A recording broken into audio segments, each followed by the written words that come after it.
আপনি বার্ধক্য ভাতা পেয়েছেন? কিছু দেয়নি ওকে, কি বলছি তোমাকে, কিছুই দেয়নি। কেন দেয়নি? কেন ঠকাইছে দেয় আমাকে, এখানে অনেক লোক পাচ্ছে। আপনি বলেছিলেন দেওয়ার জন্য? হ্যাঁ, তোমার কাগজপত্র নিয়ে গেছেন, দেয়নি? পয়সা ঢুকায়নি বলছে পরে ঢুকাবে। তাহলে এই যে ওরা যে বলছে, সাংসদ বলছে সবাইকে আমরা বার্ধক্য ভাতা দিয়েছি, আপনি চোখের জল আনবেন না মা? আপনার চোখের জল দেখুন, আপনি আমার মায়ের বয়সী, আপনি আমার চোখে জল আনবেন। আমাকে মাত্র 2 মাস সময় দিন। হ্যাঁ, আপনি 2 মাস সময় দিন। আমি ভোটে জেতার পরে আমি আসবো, আবার এখানে আসবো, এসে আপনার আমি মিথ্যে প্রতিশ্রুতি দেবো না আপনাকে, আমি চেষ্টা করব আপনাকে যা যা আপনার প্রাপ্য আমি আপনাকে দেওয়ার চেষ্টা করবো।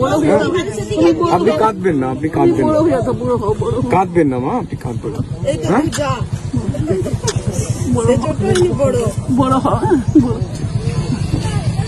ঠিক আছে। আপনি কিছু দিয়েছে স্বাস্থ্যসাথীতে? না, আমাদের বাড়িতে স্বাস্থ্যসাথী কিছু দেয় না। ঠিক আছে, তাহলে বলছি স্বাস্থ্যসাথী সব দিচ্ছে, যে কোনো রোগ হলে হাসপাতাল থেকে দেয়। কোথায় কিছুই নেই, কিছু নেই, সব নিজে পয়সা খরচা করে। সব নিজস্ব। ঠিক আছে, চোখে জল আনবেন না মা, চোখে জল আনবেন। হাত তুলতে হবে না, হাত তুলতে হবে না, হাতে লাগবে, হাতে লাগবে। হ্যাঁ, ঠিক আছে। আমি দেখুন কোনো মিথ্যে প্রতিশ্রুতি দেবো না। ভোটে আসবার জেতার পরে আমি আসবো, আবার এসে যা যা করার আমি চেষ্টা করবো। কোনো মিথ্যে প্রতিশ্রুতি দিয়ে যাবো না যে আমি সব করে দেবো।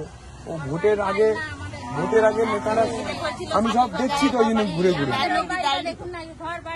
আমি সব ঘুরে ঘুরে ওই জন্য দেখছি। কারণ দেখলাম তো মাটিরই বাড়ি সব।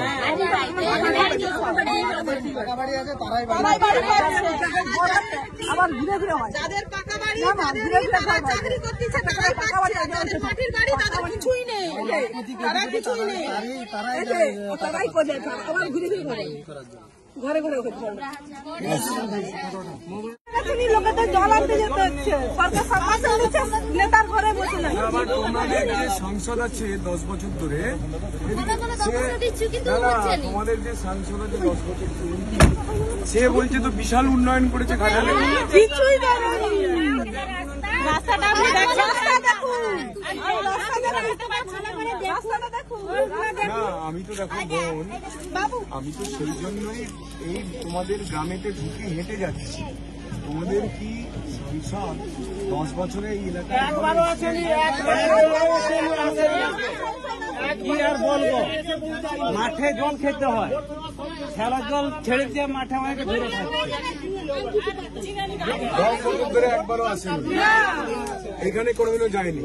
দেখো আমি প্রার্থী হয়েছি, তোমাদের এখানে এসেছি একটাই কারণে, আমাকে সবাই বলছি গ্রামে যে দাদা আজ অব্দি কেউ এরকম গ্রামে ঢুকেন, আপনি প্রথম ঢুকলেন কেন না? আপনাদের সমস্যাটা জানার জন্য।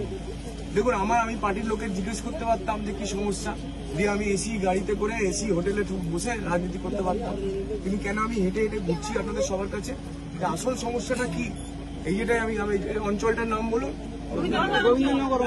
গোবিন্দনগর অঞ্চল, থানা 5 কুড়ো, আর এই জায়গাটার নাম কি? বনমালীপুর। এটা আমি রেকর্ড করে রাখলাম। এই ভোটে আসবার পর, জেতার পরে, এখন তো নির্বাচন শুরু হয়ে গেছে, এখন তো কিছু করতে পারবো না, এটা হবে না। মিথ্যে প্রতিশ্রুতি